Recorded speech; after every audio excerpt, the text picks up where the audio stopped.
on this morning, Ranvir. So this debate was proposed and secured by the Liberal Democrat chief, Wendy Chamberlain. She was a police officer for 12 years before she became an MP, and she has described what she says were last week's events that were just a signal of political cronyism and corruption. She says something about dodgy COVID contracts that have been given out. She talks about Boris Johnson's holidays secretly paid for, she says, by his wealthy donor friends. And lots of people this morning will be nodding and thinking about those points that she's made, and they'll be able to hear about it more over 3 hours this afternoon in the Commons. And of course, the thing is that this whole Owen Paterson saga, where he was suspended for 30 days, then Boris Johnson and the government tried to overturn that, tried to suspend it, tried to look into it again, tried to reform a committee, making it all Tory-led.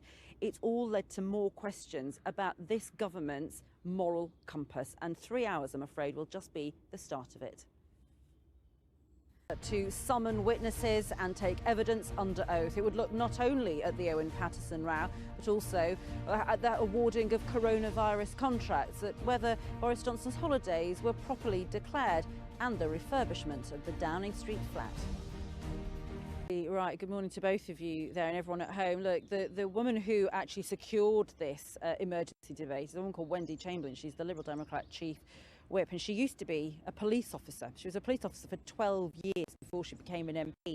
And she has, in securing this debate, said that last week's events with Owen Paterson and the scandal, she says, was just the latest example of political cronyism and corruption. And she talks about dodgy COVID contracts and Boris Johnson's holidays that she says were secretly paid for by his wealthy donor friends. So it goes far beyond, of course, the catalyst, which was Owen Paterson, this 30-day suspension for what was described as an egregious breach of lobbying rules.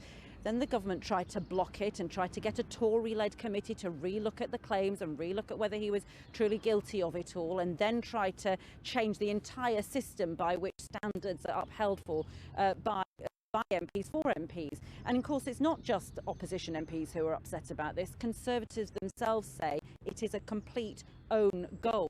Now, the government says, actually, yes, it was controversial, and perhaps had they thought about it, they probably shouldn't have had that vote last week. But George Eustice from the government has said that actually behind it, he says, an important principle about having an appeals process and having due process with these issues. Well, I'm afraid to say that today, as you say, this 3-hour debate is just the tip of the iceberg, when this morning many people are questioning where this government's moral compass truly lies.